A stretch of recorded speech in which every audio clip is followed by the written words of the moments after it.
Assalamualaikum warahmatullahi wabarakatuh. Shalom, Om Swastiastu, Namo Buddhaya, salam kebajikan kita semua.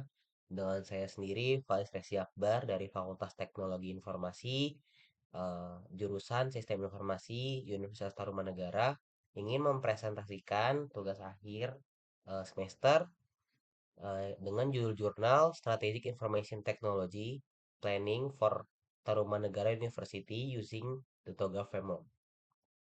Saya bekerja dengan tim saya. Yang pertama ada Jocelyn Austin Laurencia dengan NIM 825240044. Lalu ada Indra Kurniawan dengan NIM 825240058.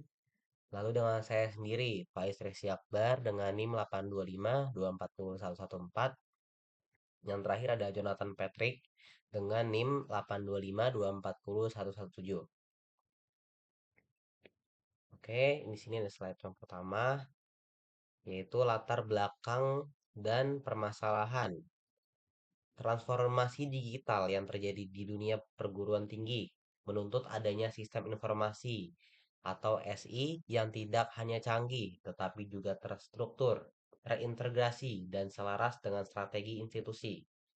Namun, Untar memiliki beberapa permasalahan. Setelah kita lihat di Untar sendiri itu, yang pertama, sistem informasinya antar unit masih berjalan secara terpisah atau silot dalam bidang akademik, keuangan, dan SDM. Yang kedua, integrasi data belum optimal, menyebabkan duplikasi informasi dan hambatan pengambilan keputusan. Yang terakhir ada tata kelola TI masih belum distandarisasi secara menyeluruh. Jadi setiap fakultas yang ada di Untar ini belum tata kelola TI-nya itu belum merata. Oleh karena itu, dibutuhkan kerangka perencanaan strategis sistem informasi yang bisa menjembatani antara kebutuhan bisnis dan teknologi. Penelitian ini mengusulkan solusi menggunakan pendekatan Enterprise Architecture atau EA dengan pendekatan Framework TOGAF ADM. Lalu di sini ada tujuan dan manfaat penelitian. Tujuannya tersendiri itu adalah menyusun perencanaan sistem yang strategis dalam sistem informasi atau Strategic Information System Planning yang biasa disebut SISP. Di Untar menggunakan TOGAF ADM agar sistem informasi di kampus dapat yang pertama mengintegrasikan berbagai unit fungsional seperti dalam bidang akademik, keuangan, dan SDM. Lalu mendukung visi jangka panjang digitalisasi kampus. Yang terakhir, menyediakan peta jalan atau roadmap, pengembangan sistem dan tata kelola teknologi informasi yang lebih adaptif. Nah, manfaat dari penelitiannya ini. Yang pertama, menjadi referensi penerapan TOGAF di sektor pendidikan tinggi. Lalu memperkuat fondasi arsitektur sistem informasi di Untar secara menyeluruh dan merata. Yang ketiga, meningkatkan daya saing institusi melalui optimalisasi teknologi informasi. Lalu ada landasan teori dan kerangka konseptual. Apa sih itu enterprise architecture atau biasa disebut sebagai EA?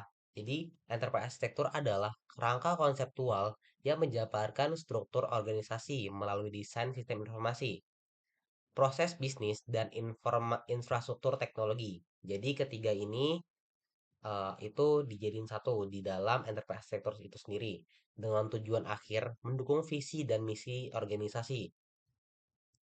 Lalu ada TOGAF atau The Open Group Architecture Framework.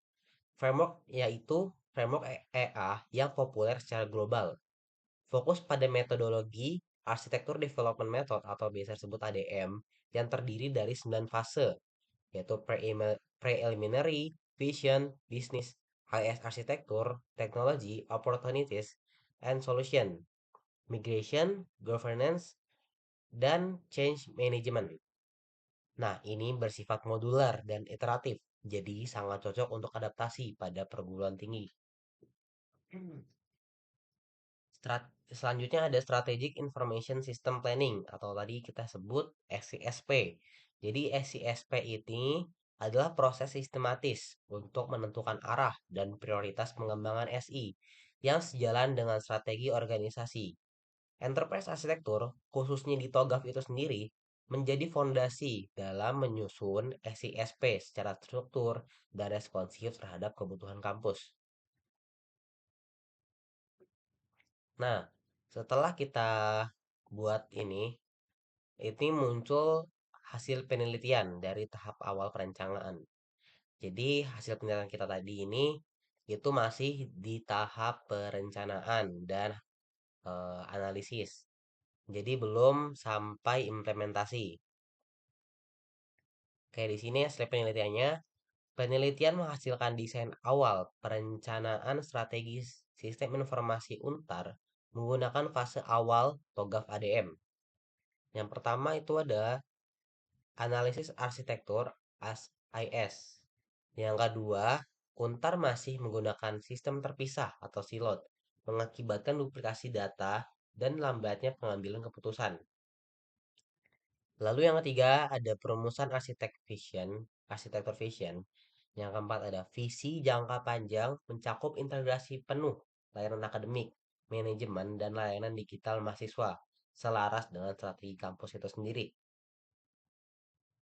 Lalu ada yang kelima, desain to be arsitektur. Yang keenam, sistem informasi masa depan dirancang sebagai ekosistem teknologi informasi terintegrasi yang menyatukan akademik, keuangan, dan SDM. Prinsip modular dan layanan berbasis kebutuhan menjadi fondasi utama. Lalu yang ketujuh, analisis gap dan strategi migrasi. Yang kedelapan, disusun prioritas transisi berdasarkan kebutuhan strategis dan kesiapan sistem sesuai dengan prinsip PA itu tersendiri dalam penyesuaian roadmap implementasi. Oke, ini hasil diskusi kami. Jadi setelah kami berdiskusi, hasilnya TOGAF itu terbukti relevan dan efektif di lingkungan perguruan tinggi berdasarkan berbagai studi terdahulu. Di sini ada fleksibilitas ADM mudah disesuaikan dengan budaya dan struktur organisasi kampus. Ini jurnal yang ditulis oleh Setiawan dan Suryanto dalam jurnalnya pada tahun 2021. Yang kedua, efektivitas integrasi. BPJS ketenaga kerjaan sukses mengurangi fragmentasi sistem dengan TOGAF. Jurnal ini ditulis oleh Pratama dan Nulianto pada tahun 2019. Lalu kesesuaian dengan strategi bisnis. Jadi TOGAF sejalan dengan prinsip Jacksman, Jacksman Framework, merancang arsitektur berdasarkan visi dan misi terlebih dahulu. Lalu dokumentasi dan standarisasi memberikan tools atau alat dan standar dokumentasi pengembangan sistem informasi jangka panjang. Jurnal ini ditulis oleh Saputra dan Handayani pada tahun 2019. Peningkatan tata Selanjutnya peningkatan tata kelola, memberi kejelasan peran, tanggung jawab, serta strategi dalam pengelolaan SI atau sistem informasi di kampus. Namun, implementasi menghadapi tantangan seperti resistensi pengguna, keterbatasan SDM, teknologi informasi, dan pembiayaan. Oleh karena itu, fase arsitektur change management dalam TOGAF perlu dioptimalkan untuk mendukung transisi yang berkelanjutan. Jadi, selain sisi positif yang disebutkan tadi, di sini ada sisi negatifnya atau kekurangan dalam implementasi TOGAF ADM itu sendiri. Dengan sebutan tadi ada keterbatasan SDM dan pembiayaan. Oke, terakhir itu ada kesimpulan. Jadi setelah jurnal tertulis, kita membuat kesimpulan bahwa yang pertama itu Untar memiliki potensi besar untuk meningkatkan efisiensi dan kualitas layanan melalui integrasi sistem informasi berbasis TOGAF. Nah, TOGAF tidak hanya menyusun rancangan teknis, tetapi juga memperkuat tata kelola teknologi informasi, mendukung pengambilan keputusan dan kesiapan menghadapi perubahan. Terakhir, Arsitektur masa depan yang dirancang akan menjadi fondasi utama dalam transformasi digital kampus. Oke, baik. Itu saja yang bisa disampaikan oleh saya. Kurang lebihnya mohon maaf. Terima kasih, Pak Wasino.